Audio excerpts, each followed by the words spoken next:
UFC Seattle is set for this Saturday night as it features Henry Cejudo and Song Yadong as both guys look to stay in title contention in the bantamweight division. A loss could be really bad for both fighters, but a win and you're fighting up.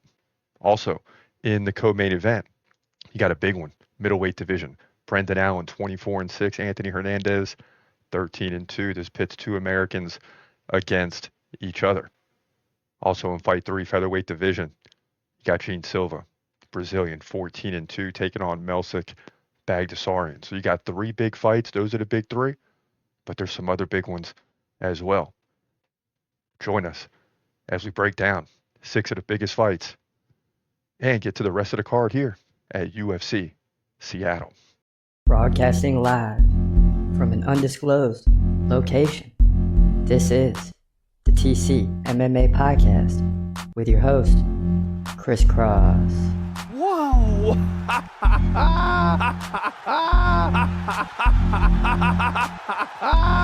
Dana White privilege. Let's go, baby! Let's go! Let's go! Let's go! Let's go, baby! Dana White privilege. Privilege. Privilege. Welcome to the TCMMA Podcast. I'm your host, Chris Cross, and we made it past UFC 312, then UFC Vegas 102, aka UFC Fight Night this past week, where Jared Cannonier got the big KO, maybe TKO finish.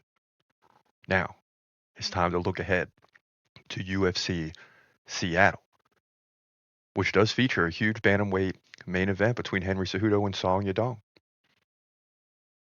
Both these guys capable of winning the fight, and both these guys capable of losing the fight. So it should be an interesting prediction. I'm highly interested in the co-main event as well. Brendan Allen, Anthony Hernandez, and then as you work your way down, you got Rob Font still on the card, right? With Dominic Cruz out, it didn't look good. Well, they bring in the Brazilian Gene Matsumoto, 16-0. Look out. We'll get into that prediction. You also got Ian Cutelaba and Ibo Aslan coming up here in a few minutes. That'll be our first prediction of the night. But on the undercard, you got Andre Fili versus Melquizal Costa. USA versus Brazil. That's almost an even fight coming in. Adam Fugit versus Billy Ray Goff in the welterweight division. Nursultan Ruziboev is on the card, a guy that's 34-9 in the middleweight division, taking on newcomer Mechanico. So it's Uzbekistan versus USA. Ricky Simon versus Javid Basharat, a guy that's 14-1 out of Afghanistan. So big fights up and down this card. And it should be a great night. The fans in Seattle, Washington are going to be going crazy. It's not, you think about it, you're living in any one of these cities across America, and it's like, how often does the UFC come? When will the next UFC Seattle be? 2 or 3, 4 years? So it's exciting. It's one of those sports that when it comes to your town, it's a big deal because it's not often. So let's get into it. Let's jump right into the light heavyweight division.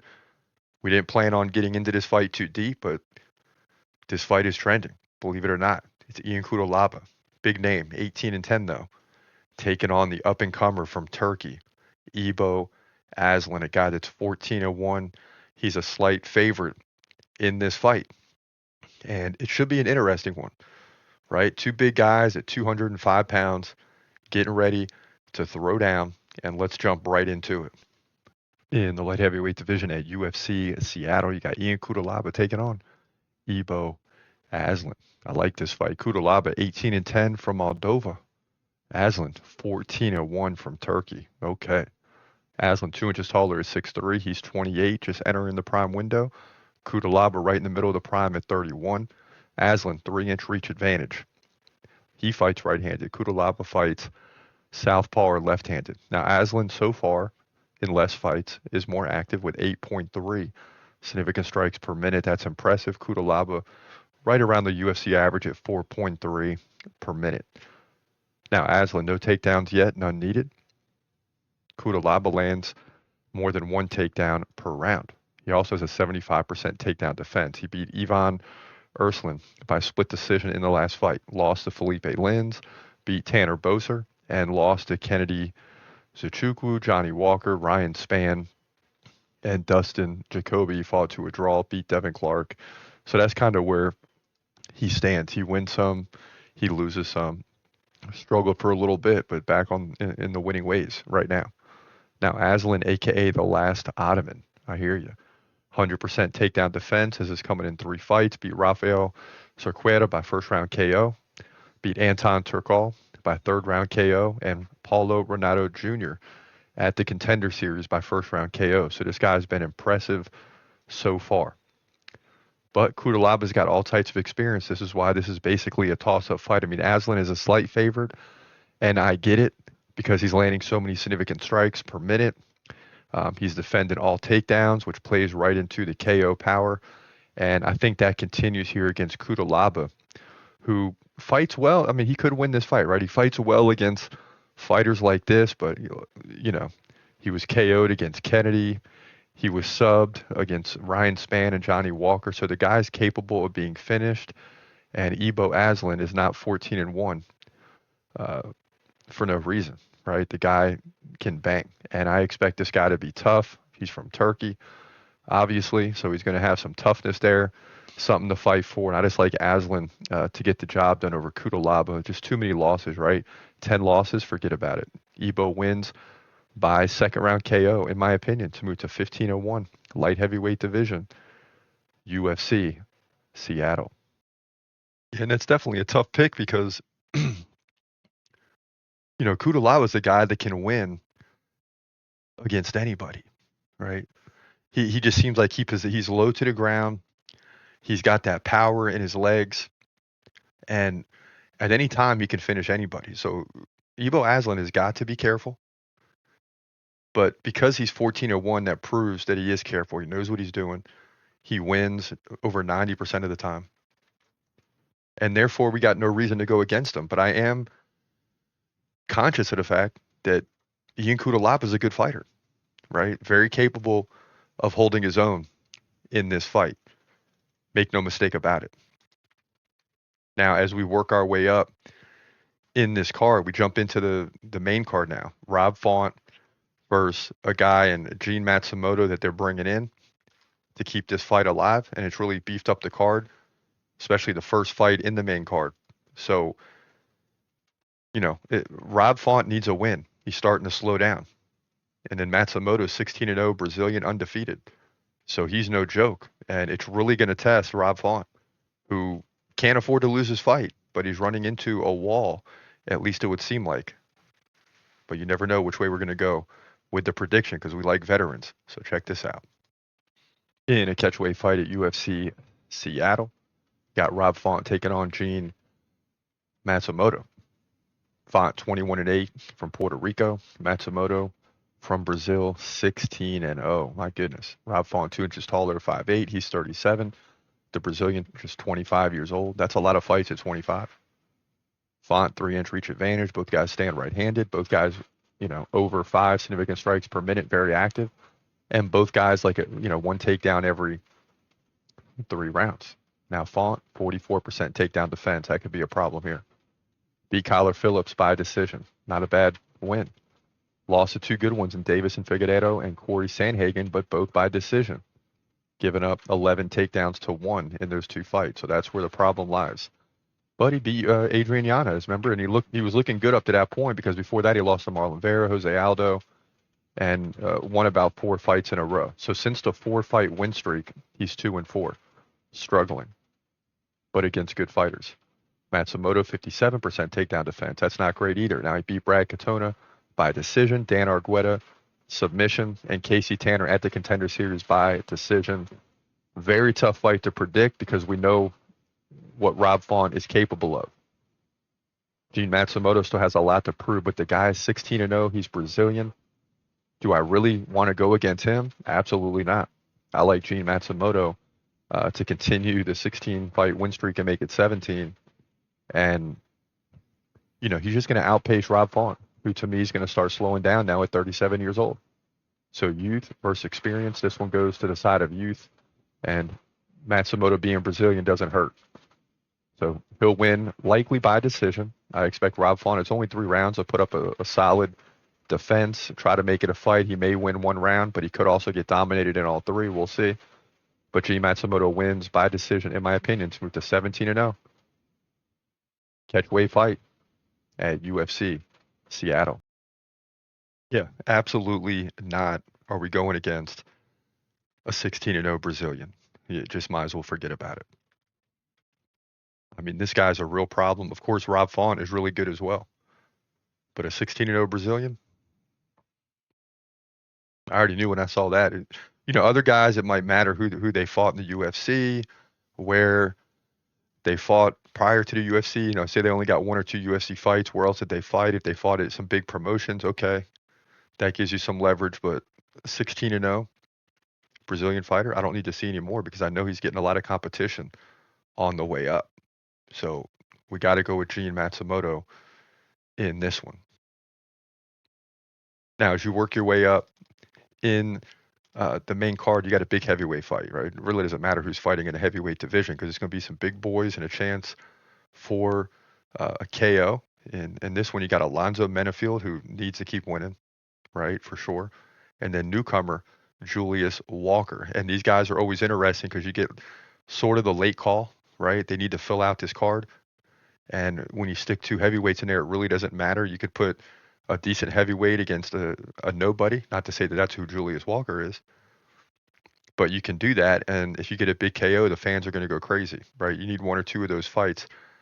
But I'm not so sure that's the way this will go. I mean, who is Julius Walker, right? Well, let's find out. In the light heavyweight division at UFC Seattle, you got Alonzo Menefield taking on Julius Walker. Now, Menefield is experienced. He's a veteran, 15-5. Julius Walker making his UFC debut. He's undefeated at 6-0.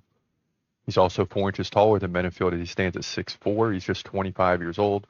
Menefield getting up there at 37. Now, we know more about Alonzo Menefield, of course. 76-inch reach, fights right-handed, 3.8 significant strikes per minute. That's like average and doesn't really have a strong takedown game. Very rarely lands a takedown. Does have 76% takedown defense, not bad. Lost to Azamat Murzakanov by KO. Lost to Carlos Ulberg by KO. But he did beat Dustin Jacoby, Jimmy Crute. After fighting Jimmy Crute to a draw, they had to rematch. He ended up winning by guillotine submission. So he's 2-2 in the last 4. Not bad. But is he slowing down at 37? More in a second. Julius Walker, a.k.a. Juicebox, is from Springfield, Missouri. He's 6-0 once again, 4 KOs, 2 submissions. He won the last 2 by TKO, fighting at Synergy FC 16 and PFC 41. So, he's fighting at a regional circuits, right? But he's winning. He's doing what he's supposed to do. It's just hard to say, how good his opponents are, obviously. Now, can he literally come in here and beat Alonzo Menefield, a guy with all this experience? Maybe. But I don't have enough information to lean that way. I mean, Menefield's beating guys like Jimmy Crute. So I got to believe with that experience and not knowing as much about Julius Walker, he could surprise us. But in terms of the pick, I got to go with Alonzo Menefield here in the experience to get the win. It should be a rude awakening UFC debut for Julius Walker, but we'll see. I like Menefield to win by KO to move to 16-5 here. Light heavyweight division, UFC Seattle. It just makes sense here that in the heavyweight division, a guy with experience has a tremendous advantage over a guy who's lacking experience. Yeah, he's undefeated at 6-0, but he's lacking experience, and you're coming into the biggest stage. This is one that if Menefield loses, it's not going to be a good look for him. And therefore, I think he's taking this fight very serious. Now, he's still 15-5. So even if you fall to 15-6, I think you're still in the UFC, but a win here is crucial. To fight, you got to win. I mean, you just have to. So look for him to pour it on early in this fight. Don't let Julius Walker come in there and get any sense of confidence by getting through the first round. Get the finish in round 1, and he's very capable of doing that in this fight. Now, as we move forward into the big three featherweight division. This one is going to be ridiculous. Gene Silva, who we know is a bad dude, Brazilian, 14-2, coming through the contender series, taking on Melsik Bagdasaryan from Armenia. He's 8-2. Now, Gene Silva is a huge favorite in this fight because he's coming in with all types of, you know, momentum and support. I mean, people really believe that this guy could potentially be the future of the division, right? I mean, well, I'm sure Ilia Topuria will have something to say about that later. But imagine he keeps winning 4 or 5 fights here. He's going to end up getting to like 17, 18, 19-2. And if that keeps going, that can set up a huge fight with Topuria in the future, assuming Topuria is still the champ. Now, Topuria might fight once or twice, while Matsumoto fights 3 or 4 times, because that's how it goes when you're a rising contender. So he's going to pile up the wins if he can get past this one and continue rolling. So let's jump into this pick right now. In the featherweight division at UFC Seattle, you got Jean Silva taking on Melsik Bagdasaryan. Silva, Brazilian, 14-2. Melsik, Armenian, comes in at 8-2. Now, Melsik is 2 inches taller, 5'9". He's 33. Silva kind of entering that prime now at 28 years old. He's given up 1 inch in reach to Melsik. He fights right-handed. Melsik fights left-handed. Both guys right at 5.3 significant strikes per minute. Jean Silva lands like 1 takedown every 3 rounds. Melsik hasn't had any in the UFC yet. And Silva, 80% takedown defense. Beat Drew Dober by 3rd round KO. Charles Jourdain, 2nd round KO. Weston Wilson, 1st round KO. And beat Kevin Vallejos by decision at the contender series. So this guy is rolling right now. And when you look at the fighters, he's getting better and better fights, and he's continuing to win. Now, Melsik, on the other hand, he's got a 72% takedown defense. Probably won't be necessary anyway in this fight, as Silva's looking for the KO. Won the last fight against Tucker Lutz by decision, lost to Josh Kulabayo by submission, and won 3 in a row against guys like Denise Bazooka by decision at the contender series. Both guys made it to the UFC. Colin Anglin by KO. Bruno Souza, decision. But this one's real simple for me. I told you I'll never go against Silva again, at least for a long time, right? As he goes up the ladder, he's going to continue to win. This guy is impressive, and he's just 28 years old. So just wipe those 2 losses clean. This guy is, and whatever you saw last fight, he's only going to be better. You're going to see that for the next 3, 4, 5 years. He's just going to be better and better than you saw him last fight. So there's no way you can go against him here. And to make it easier, he's a 5-1 favorite. I'm just seeing that now myself. So it just confirms what I'm already thinking. Jean Silva wins, in my opinion, likely by finish, to move to 15-2 here. Featherweight division, UFC Seattle. And again, I mean, the theme of a lot of shows is don't invite Brazil to the party, because this thing is in Seattle. Now, when it's in other countries like, London and just other places overseas, even Mexico City, you're going to get a lot of Mexican fighters, a lot of fighters in London or the surrounding areas, and crowd favorites. And then you invite a bunch of Brazilians to fight them. And, you look at it and you got 8 guys from their home country on the card, and 5 of them are Brazilian, and the Brazilians win 4 out of 5 of those a lot of times, or 5 out of 6, or 6 out of 7. So, this is going to be no different in multiple fights on this card, and this one will go the same way. Now, it's not like, Bagdasaryan is from Seattle, right? He's from Armenia. But I'm just saying, the Brazilians seem to do really, really well when they're on someone's home turf. Not Bagdasaryan's home turf, but just like they go on the road to Seattle and London, and it's like they just find ways to win. I mean, they just find ways to win. And the Brazilians are heavy in a few fights on this card, but not in the co-main event. In the co-main event, you got a big middleweight division showdown. I love this fight. Brendan Allen, a guy that we all respect, is really good, 24-6, taking on the surging Anthony Hernandez, who's 13-2. It's USA versus USA. Seattle will have a great time with this one. And although Hernandez is a 3-1 favorite, hold on. I mean, Brendan Allen is a bad dude as well. Should it really be 3-1? Maybe. But can Brendan Allen pull off the win? Of course. So let's dive right into this one right now. In the middleweight division at UFC Seattle, you got your boy Brendan Allen taking on Anthony Hernandez, and it doesn't get any better than this. I mean, these are two veterans of the game. All right, Brendan Allen 24-6, Anthony Hernandez 13-2, American versus American. Anthony Hernandez is the favorite. Brendan Allen, 2 inches taller at 6'2". He's 29. Hernandez 31. Both guys 75-inch reach. Both guys stand right-handed. Anthony Hernandez outstrikes Allen. So he's got more activity at 4.9 significant strikes per minute to 3.8. He also lands like 2 takedowns per round to Brendan Allen's 1 takedown every other round. So on paper, Anthony Hernandez, I can see why he's the favorite. He's more active. He lands more takedowns. His takedown defense is 65%, and Allen's is 58%. So Anthony Hernandez leads in all categories. Hard to believe. Brendan Allen lost to Nazardine Mavov, which doesn't seem like a bad loss now after seeing Mavov go on a run lately. He did beat Chris Curtis by decision, Paul Craig submission, Bruno Silva submission, Andre Muniz submission, Christoph Jocko submission. So, he hasn't had a KO in some time, right? He was KO'd by Chris Curtis and came back and beat him, but all his other wins are by submission.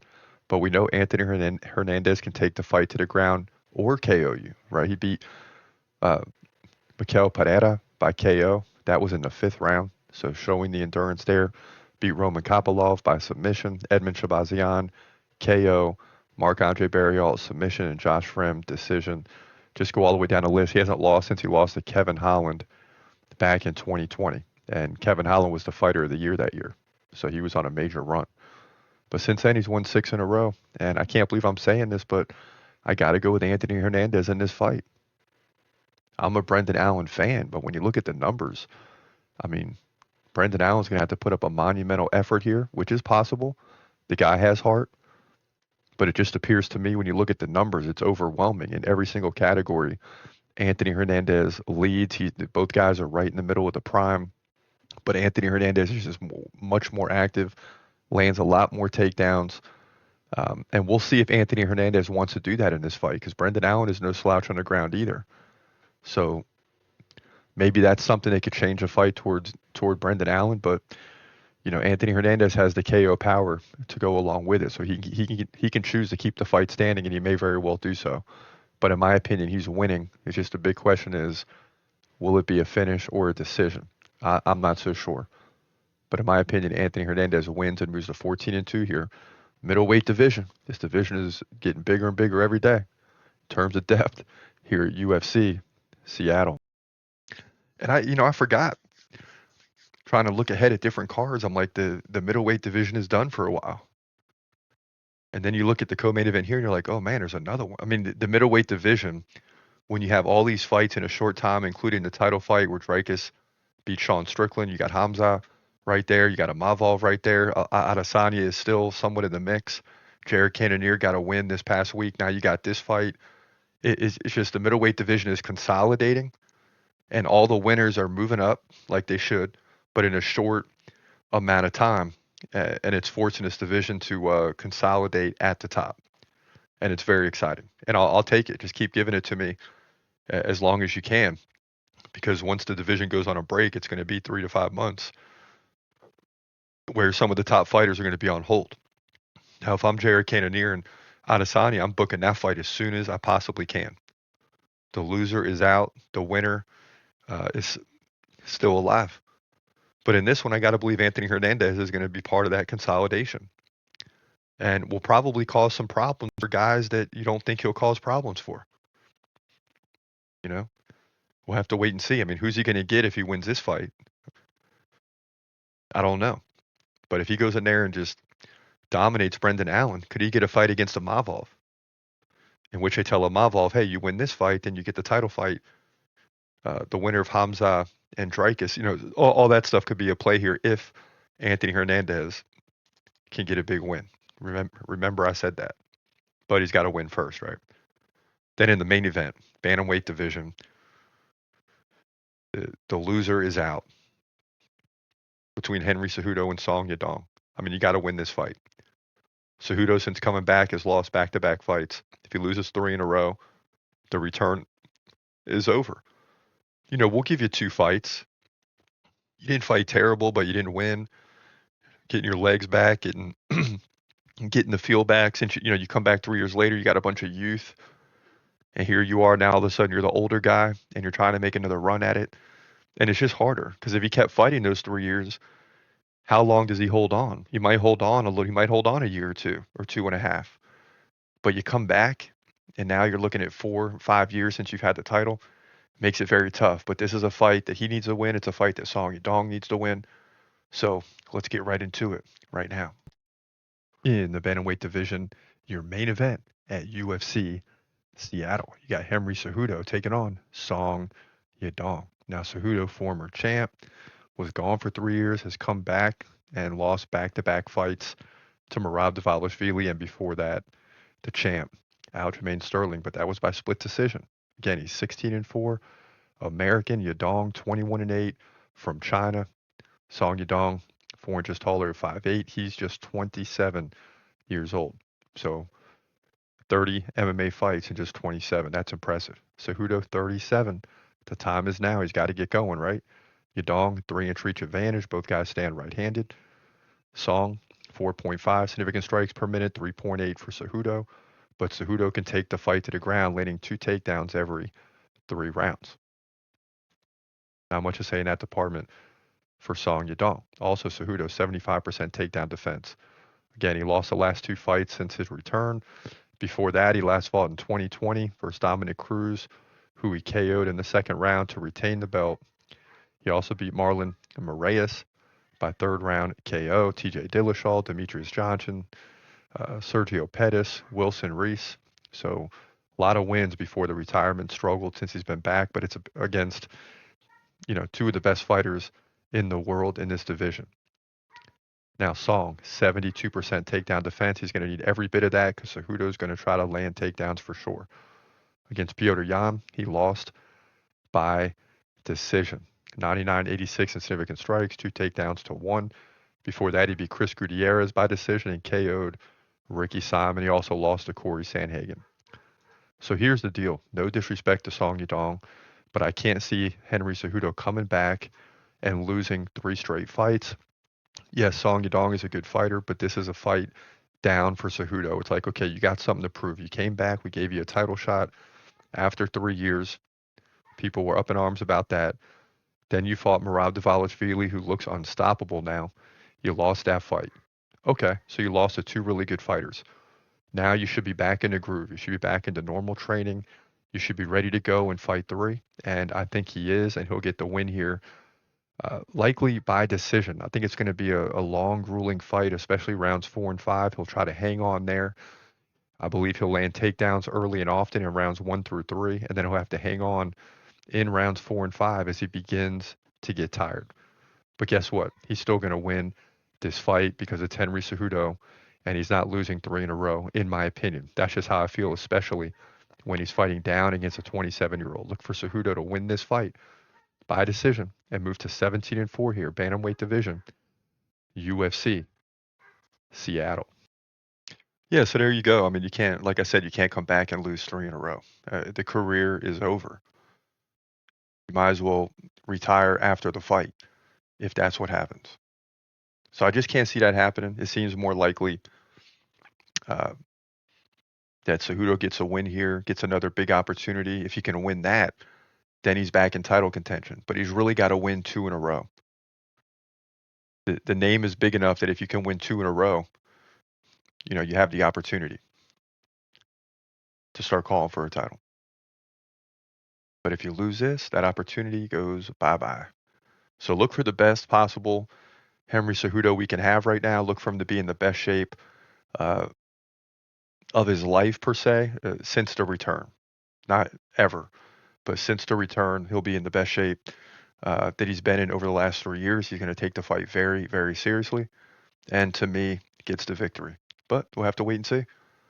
But listen, I'm glad we're back in an arena. I'm glad there's going to be, you know, 17 to 19,000 fans in attendance, however big the arena is.